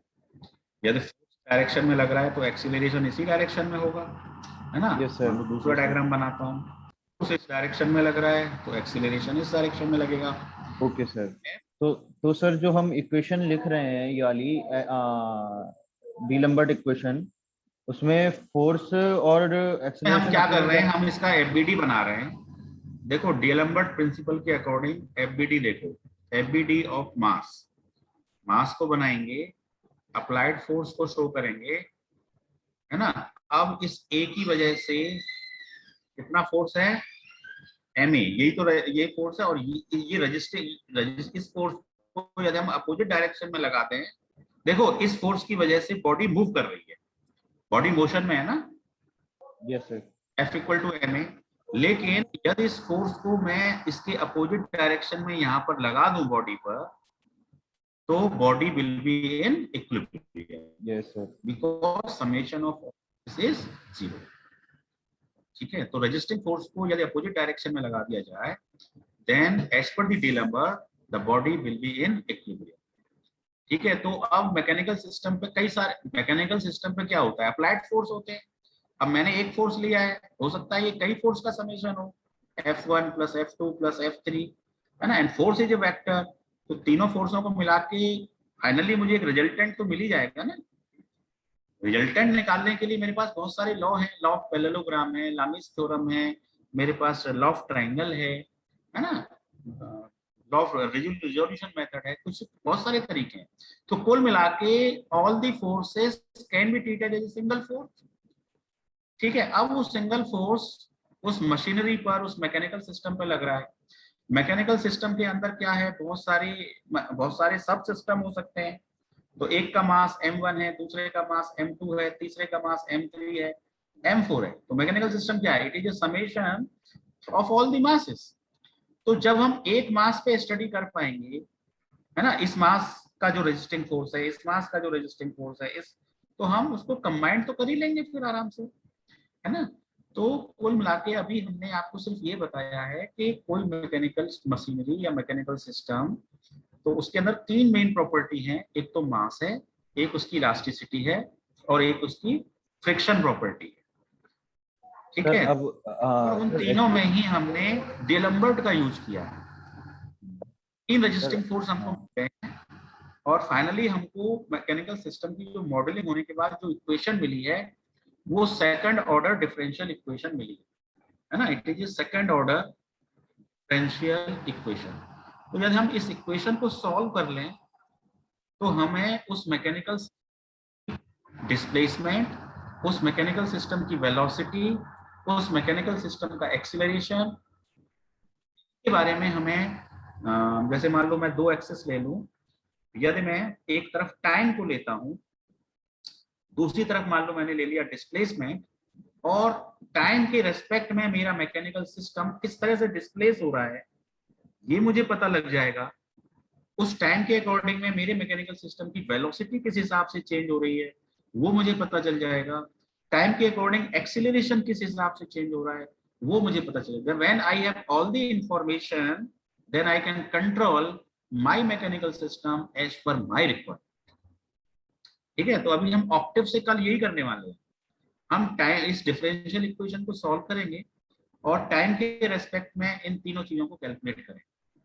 Displacement sir ये तो ठीक है सर। हाँ, अब आप दूसरा डाउट बोलिए। हाँ सर, जैसे अब हम रियल सर सिनेरियो देखें अगर मैकेनिकल सिस्टम का, लेट्स से सर जैसे ब्लॉक मूव कर रहा है, तो वो एक्चुअली मूव कर रहा है ना सर, तो इक्विलिब्रियम में तो है नहीं वो अभी। तो sir in that case sir, अगर वो इक्विलिब्रियम में नहीं है तो हमें एमए और एफ का जो डायरेक्शन है वो तो तब तो सेम मानना ही पड़ेगा, क्योंकि जहाँ फोर्स लग रहा है भाई उसी डायरेक्शन में तो एक्सीलरेट करेगा। नहीं, देखो हमने कोई उसकी डायरेक्शन को थोड़ी बदला है, हमने तो उसकी मैथमेटिकल मॉडलिंग करी है कि मान लीजिए आप किसी फोर्स की वजह से ईस्ट डायरेक्शन में मूव कर रहे हो, आप जा रहे हो, ठीक है, ईस्ट डायरेक्शन में फोर्स लग रहा है आपके पास चार डायरेक्शन है ईस्ट, मान लो आप ईस्ट डायरेक्शन में मूव कर रहे हो किसी फोर्स की वजह से, ठीक है, तो आप इक्विलिब्रियम में कब आओगे, जब इतने ही अमाउंट का रेजिस्टिंग फोर्स अपोजिट डायरेक्शन में लगा दिया जाए। हाँ बिल्कुल, मैकेनिकल सिस्टम इक्विलिब्रियम में आएगा। तो इसका ये बिल्कुल मतलब नहीं है कि हमने मैकेनिकल सिस्टम को इक्विलिब्रियम में हम ले आए हैं, हमने तो एक कंसेप्ट बताया है कि यदि ऐसा कर दिया जाए तो सिस्टम इक्विलिब्रियम में आ जाएगा। ठीक है, तो हमने उस मास की प्रॉपर्टी को, इनर्शिया को पकड़ लिया है कि आखिर मास कितना रेजिस्टिंग फोर्स लगाता है। ठीक है, अब देखो कोई सिस्टम ऐसा होगा, मान लीजिए कि इनर्शिया बहुत ज्यादा है, आप लगाते रहिए फोर्स, वो तो मोशन तो होगी नहीं। If inertia is very high तो this force is not sufficient for the motion, लेकिन रेजिस्टिंग फोर्स फिर भी लग रहा है ना, because it is not in motion, then also it is applying the resisting force, or summation of both the forces, applied force and resisting force is 0। ठीक है, तो ये बिल्कुल मत समझिए कि हमारा सिस्टम इक्विलिब्रियम में आ गया। ये तो एक सिस्टम को इक्वेशन के फॉर्म में कन्वर्ट करने की, कि हमारा मास का क्या इफेक्ट आ रहा है, इलास्टिसिटी का क्या इफेक्ट आ रहा है, लेकिन हम इक्विलिब्रियम में नहीं आया है, उसको लाने की टेक्निक है, पर हम उसको ला रहे हैं ना इक्विलिब्रियम में जानबूझ के इक्वेशन के लिए। नहीं ला रहे हैं, मैथमेटिकली ला रहे हैं। हाँ, तो मैथमेटिकली एक तरीके से इक्विलिब्रियम में ला रहे हैं ना हम, एक्चुअल में नहीं ला रहे हैं। हाँ एक्चुअल में नहीं ला रहे हैं, मैथमेटिकली ला रहे हैं। तो अगर सिंस हम एक्चुअली में नहीं ला रहे हैं, हाँ, तो फिर हमारा सर ये लाइव कैसे होगा? हम कैसे फिर कह सकते हैं कि हमारा मॉडल है सिस्टम का, क्योंकि हमारा मैथमेटिकल रिप्रेजेंट करता है कि वो स्टेशनरी है, जबकि एक्चुअल में तो वो मूव कर रहा है। नहीं स्टेशनरी नहीं है। देखो देखो देखो देखो, मैंने एक वर्ड यूज किया। हाँ, मैंने स्टैटिक इक्विलिब्रियम नहीं बोला, मैंने क्या बोला? डायनामिक इक्विलिब्रियम बोला, ठीक है। और डायनामिक इक्विलिब्रियम का मतलब है आपको सारी चीज।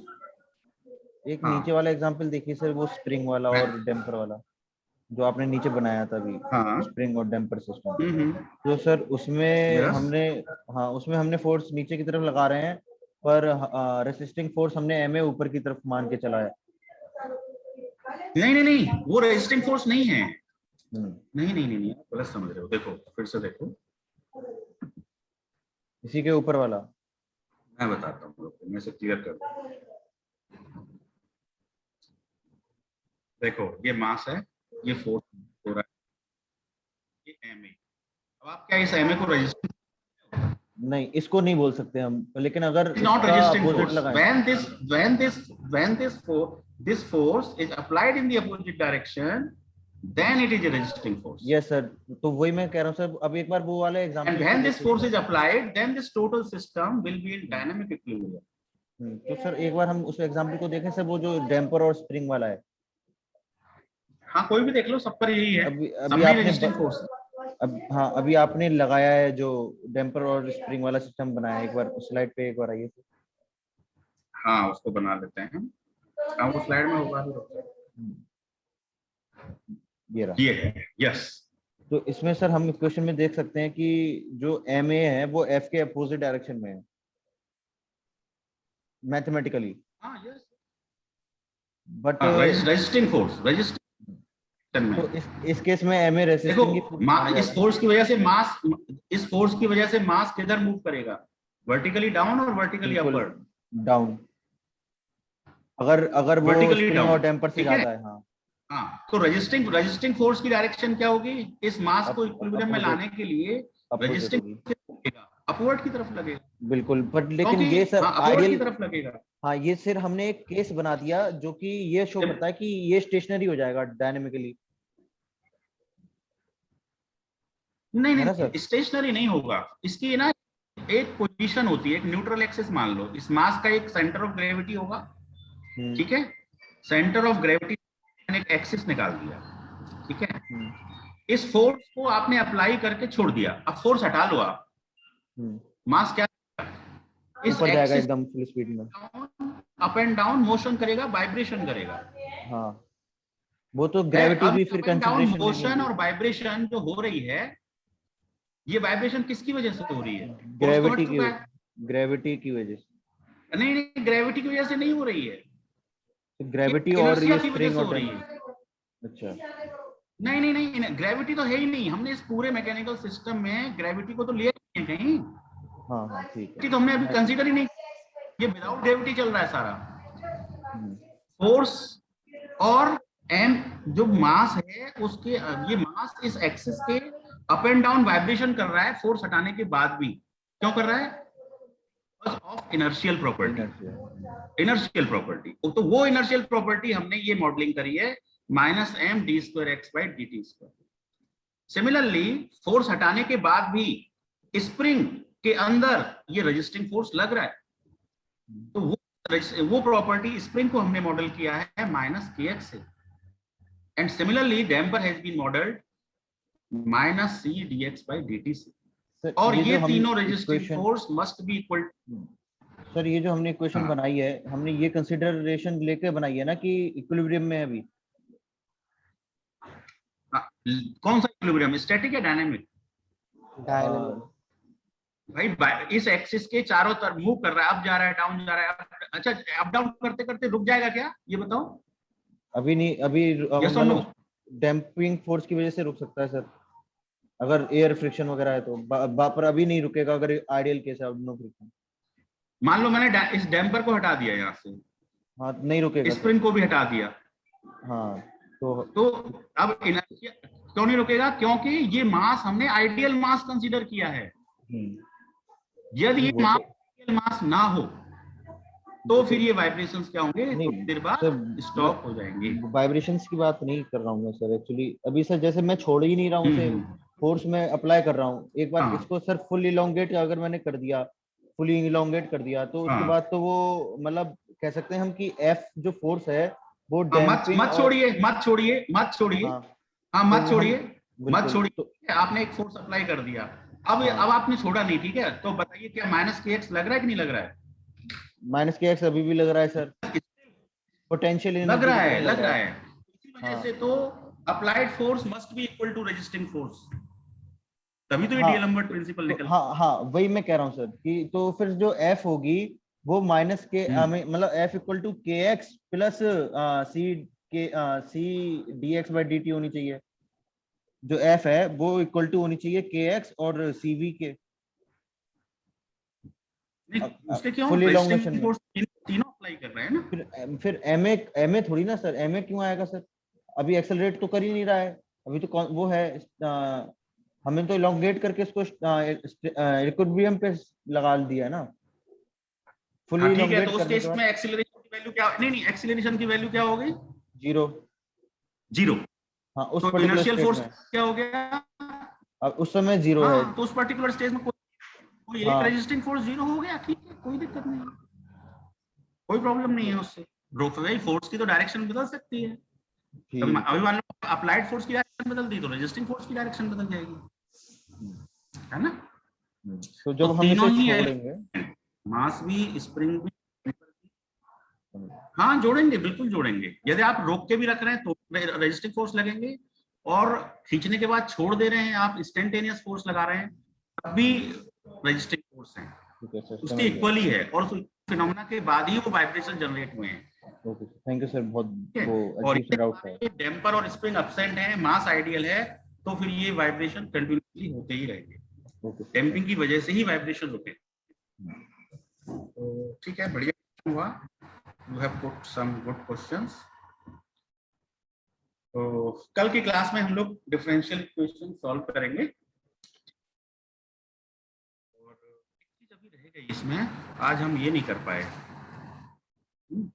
Quick review of the lecture 4 है ना, इस पे 1 मिनट और लगा लेते हैं। ये हमारा these all things has been completed। Differential equation जो है वो हम नेक्स्ट क्लास में करेंगे, ठीक है? तो रिव्यू ऑफ लेक्चर 4 जरा देख लेते हैं। सिंबॉलिक टूल बॉक्स 6 कमांड कल डिस्कस हुआ है ना, SYMS याद रखिएगा, ABC तीनों को अननोन वेरिएबल हम बना सकते हैं। लिए बैकस्लैश n होता है, स्पेस बिटवीन टू वर्ड्स के लिए क्या रहता है? /t, ठीक है? डिफरेंशिएशन थ्रू ऑक्टेव कौन सी कमांड होती है? डिफ। इंटीग्रेशन विथ ऑक्टेव कौन सी कमांड होती है? INT। मान लीजिए मुझे थर्ड डेरिवेटिव निकालना है, then I will do differentiation of the function name comma 3, then this command will give me the directly the third derivative, है ना? सिमिलरली इंटीग्रेशन में आपको फंक्शन का नाम देना है, जो भी आपका फंक्शन है, f, f1, f2, आपको वेरिएबल बताना है किसके रेस्पेक्ट में आप करना चाहते हैं, then you can give the lower limit and you can give the upper limit, है ना? This is the syntax for the integration. तो डिफरेंशिएशन इंटीग्रेशन काफी डिटेल में किया था। देन नेस्टेड लूप भी हमने काफी कई तरह के आउटपुट लिए थे, जैसे 1 1 1 1 1 1 या 1 1 2 1 2 3 या फिर 1 2 2 3 3 3, कई तरह से हमने इसको करके देखा था। और आज भी हमने पास्कल ट्रायंगल में भी इसको करके देखा है, 1 2 1, है ना, 1 3 3 1 लाइक दिस। तो ये सारे के सारे जो 4 एग्जांपल हैं ये सब नेस्टेड लूप के हैं। तो do more practice on this practical session. Sir हाँ बोलिए। तो मैं जैसे इसमें PKG LOAD सिंबॉलिक डाल रहा हूँ, तो पैकेज लोड, हाँ हाँ तो उसके कौन बाद सा जब पैकेज डाल रहे हो? सिंबॉलिक वाला, पैकेज सिंबॉलिक वाला, ठीक है। तो उसके बाद जब मैं एंटर करता हूँ तो वो कुछ डाउनलोड हो रहा है, प्रोसेस वगैरह कुछ दिखाई नहीं रहा। PKG LOAD सिंबॉलिक करके फिर एंटर दबाया तो वो कुछ दिखाई नहीं रहा। यदि आपने पैकेज को डाउनलोड कर लिया, ठीक है ना, तो उसे बार बार डाउनलोड करने की जरूरत नहीं है। नहीं अभी तक नहीं तो किया कर ये, दिया अभी होगा अभी डाउनलोड। अभी डाउनलोड हुआ, ये दोबारा रीइंस्टॉल किया है सर मैंने ऑक्टेव, मेरा क्रैश हो गया था तो अभी तक तो किया नहीं है। जरा देख लो उसकी क्या स्पेलिंग वगैरह देख लो, है ना। मैं जरा सा ऑक्टेव में बताऊं आपको, स्पेलिंग चेक कर लीजिएगा जरा, रुकिए। I am sharing the window, Octave window, ठीक है। इसको हमने CLC कर लिया और यहाँ पे आपने लिखा होगा PKG, उसके बाद आपने लिखा होगा LOAD और लिखा होगा SYMBOLIC। चेक करिए ये आपकी। ये पैकेज सर लोड। हो सकता है कि पहले से डला हुआ आया हो। हाँ हाँ हाँ, ऐसा भी हो सकता है। हाँ 6.3 में हो आपका पहले। तो आप तो ये देख लो मेन कि आपकी सिम्स कमांड काम कर रही है कि नहीं कर रही है। जैसे सिम्स XY यदि ये कर रही है, इसका मतलब आपका पैकेज डाउनलोड हो चुका है। देखो सिंबॉलिक पैकेज V2.9.0, ये देखो ये कर रहा है डाउनलोड, आप ये चला के देखो। और अभी देखो XY यहाँ पे वर्क स्पेस में आई नहीं है, लेकिन अभी देखना आप थोड़ी देर में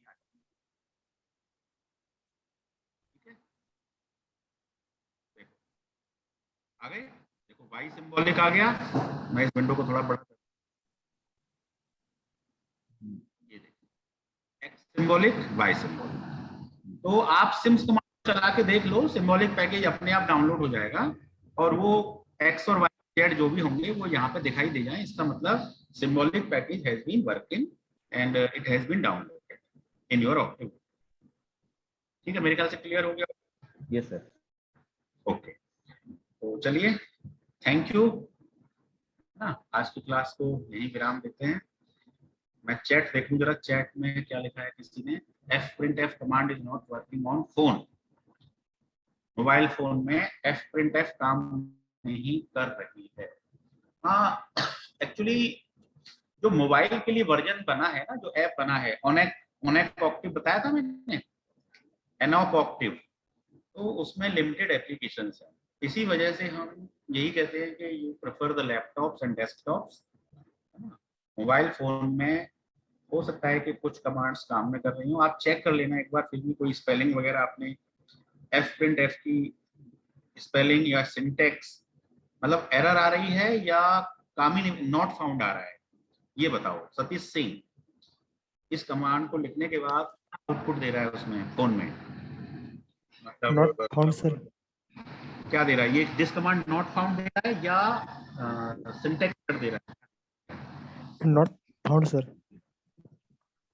नॉट फाउंड दे रहा है, तो आप स्पेलिंग चेक करो। fprintf यही स्पेलिंग लिखी है आपने? Yes sir. हाँ फोन की जो कोडिंग है ना, यस वो सर। कोडिंग मुझे भेजो जरा व्हाट्सएप पे। fprintf काम करता है सर मोबाइल में ना काम, तो इसका मतलब उसके अंदर जो कॉमा कॉमा कॉमा होते हैं ना, उसमें कहीं गलती की होगी आप। एक कॉमा होता है जिसके अंदर परसेंटेज डी वगैरह लिखते हैं, और एक कॉमा, छोटा वाला कॉमा लगाने के बाद हम वेरिएबल का नाम लिखते हैं, तो उसको और आप चेक कर, समझ में आए तो मुझे स्क्रीनशॉट भेजो, आई विल टेल यू कि इसमें कहीं क्या कॉमा की गलती। ठीक है, ओके सर। भेजना। Yes sir. चलिए, तो थैंक यू। कोई किसी का डाउट हो तो प्लीज पूछिए, otherwise I will end the class. ठीक है ना, thank you, thanks for listening, thank